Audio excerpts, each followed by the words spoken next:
Hello, everyone. Welcome back to another episode of the Cup of Joe with Joe and Joe podcast. I'm your host, Joe, and with me, as always, is my wonderful co-host, Joe. I can feel big things are coming. I can feel it, Joe. I know it's going to happen. I don't know what it is, but I feel like I'm in a horror movie, and I know the jump scare is coming, but it's still going to scare me. That feels like Chainsaw Man to a T. Okay, good. So I'm good. I'm on the train. I'm following like everybody else. So Chainsaw Man, episode 11, mission start. So Joe, where we left off in the last episode, Aki was meeting someone a little bit suspicious. What kind of happened when he entered that, that room in the basement of the Soul Society? That's right, we're still doing that bit. We get to meet the future devil, which I am so happy because in the intro song, I saw this character and I was like, that character looks awesome. I can't wait to meet them. I didn't think we'd get them in like season 1. I thought maybe that's like a later on like boss thing. And then when I saw that it's the future devil, I'm like, oh yes. And I love how weird it is. I really like the voice acting, the I guess not the character as like the design, but like actually like how they act. But what I really, really like and what got me was when Aki had to put his head in his like abdomen. Put your head in my stomach, vagina. That is the only. That's how everyone sees the future. Duh! Don't think. Like, stop acting like it's weird, dude. Put your head in it. We find out at least that Aki has a pretty cool death. We don't know what it is or when it's gonna happen, but it's gonna be sick. Yeah, the future devil is just like, it's gonna be like fucking spectacular. And I love how in the translations, like, that was italicized. Fucking was italicized. Oh, I like how they're portraying the future devil in this. He is very. I almost want to say whimsical. He's a silly little guy, Joe.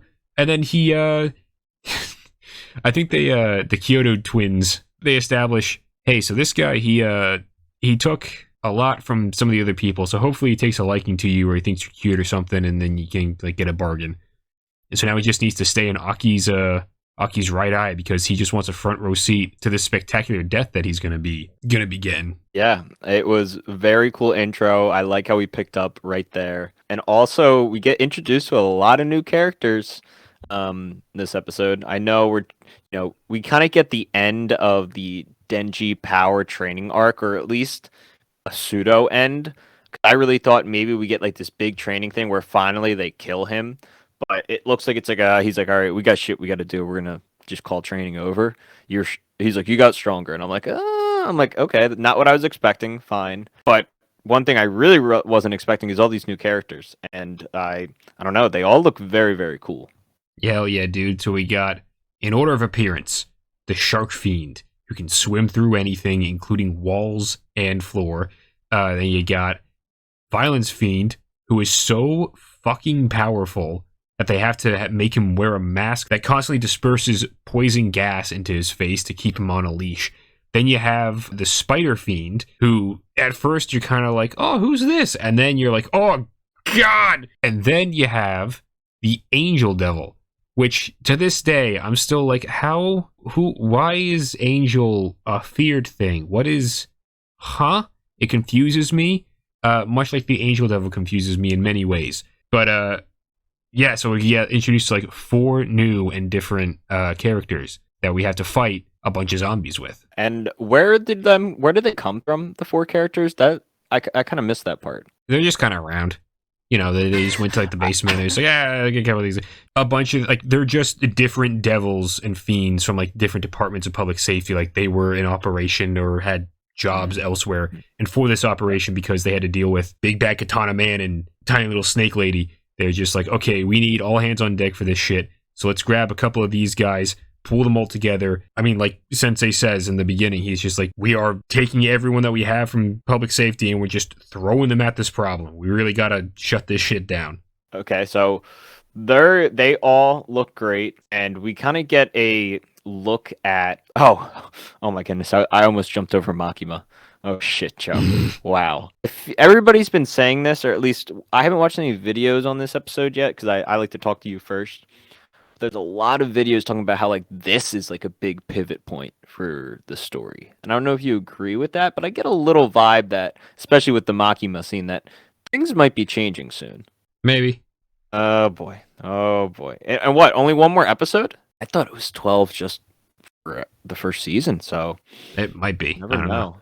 So Miss Makima looks like she goes to like a Yakuza member and is basically trying to like make a deal with him. So like I guess she understands the situation. She's like, okay, we need a lot of these old zombies were old Yakuza members. We need their names so I can kill them and do all this stuff. And I was like, okay, that makes sense. But when she drops the goddamn bag of eyes, for some reason, as soon as she did it, I was like, please don't open the bag. Please don't open the bag. I don't want to see what's in it. And even with them being animated, there is something so fucking cold of seeing a bag full of eyes and then looking and seeing that Makima was the one who just handed them to you. And she still has that same smug fucking face. Oh. And then especially when the other Yakuza member God. puts his hand on her shoulder, turns around to punch her, the fucking shot of her face, like it's almost exactly the same. But I don't know what they tweaked the eyebrows a little bit, like, made them scrunch in a tad more, and then the corners of the mouth are like a little bit down. And it's just like it's terror. You look at that and you feel terror. You're gonna get fucked up. And of course they all do. Oh, the big thing with Makima that I liked is we did get Sensei's name. I forget it. Do you remember it? Kisha Kibe, baby. Izukibe sits down with Makima and is basically like, look, I know what the fuck you're up to. And actually, I have grown to like these two little fuckers. So if you get them hurt, I'm going to be fucking pissed at you. So don't be an idiot. And I was like, whoa, was not expecting this dynamic at all. Yeah, Kisha Kibe has a bit of he's a no bullshit kind of a guy. And all of his interactions with all the different characters in Chainsaw Man support that and really showcase how much or how little fucks he gives towards what people think of him.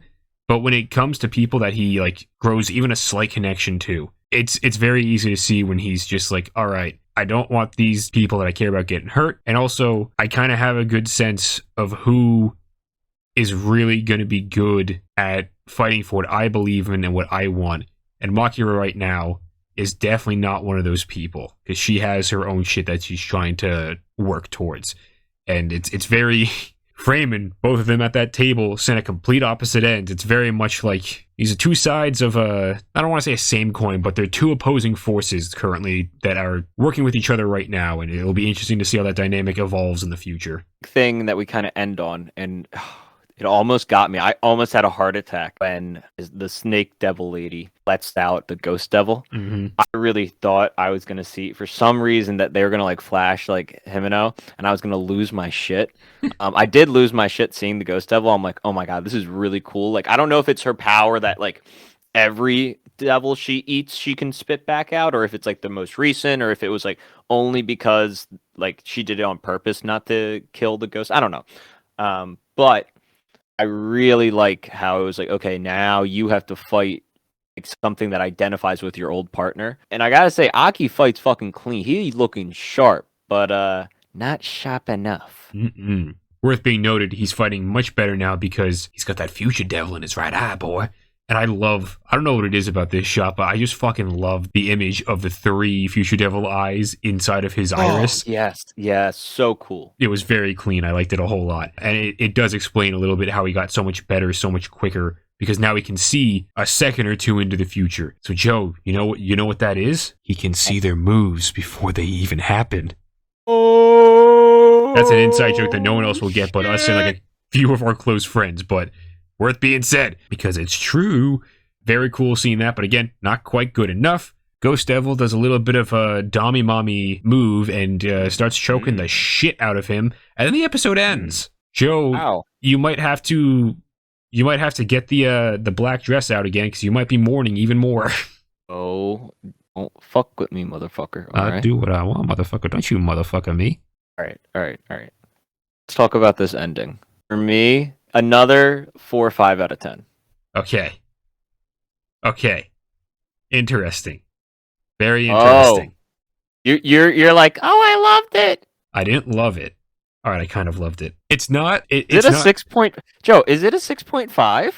No, I might give this like a 7, Joe. I might be so bold What? as to give this ending a 7. No, it's all in black and white. It's monochromatic. What has the mountains done to you?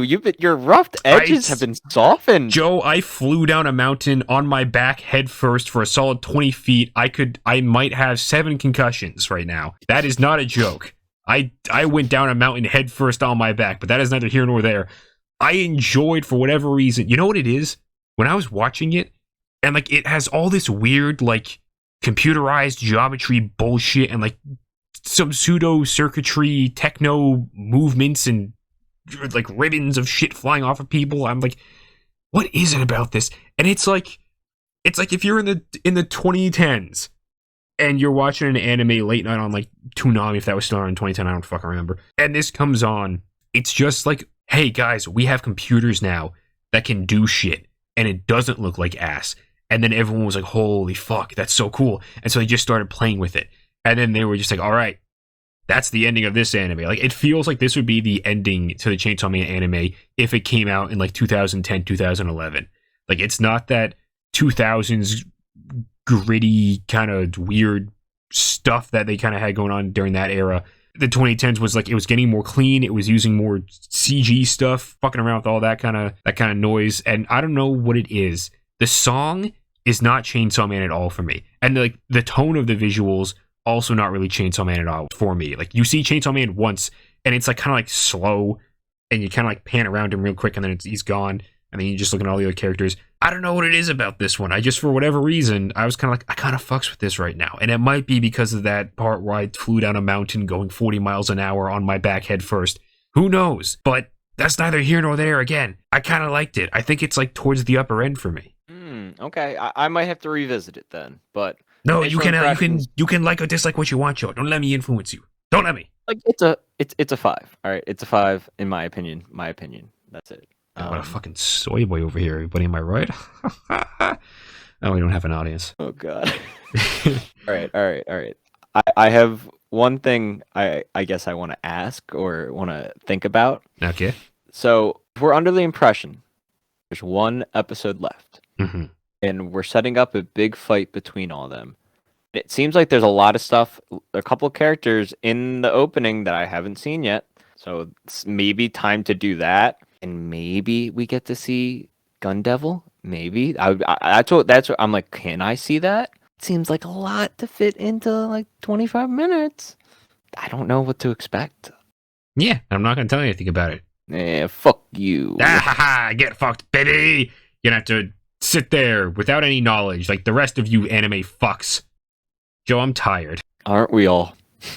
Aren't we all? We're all very tired, and Kobini, once again, does not want to be here. So, with that being said, everyone, we hope you're enjoying Chainsaw Man. We hope you have enjoyed this season so far. Season finale coming out next week. Get hyped for that, or maybe it's the mid-season finale. I don't really know or remember. Doesn't matter. Anyway, just hope you're enjoying it. Hope you're having fun. Hope the animation quality and storytelling remains as good as it has been. And maybe even gets a little bit better, but we'll see. So, with that being said, everyone, always remember, we'll love you, we'll leave you, and goodbye.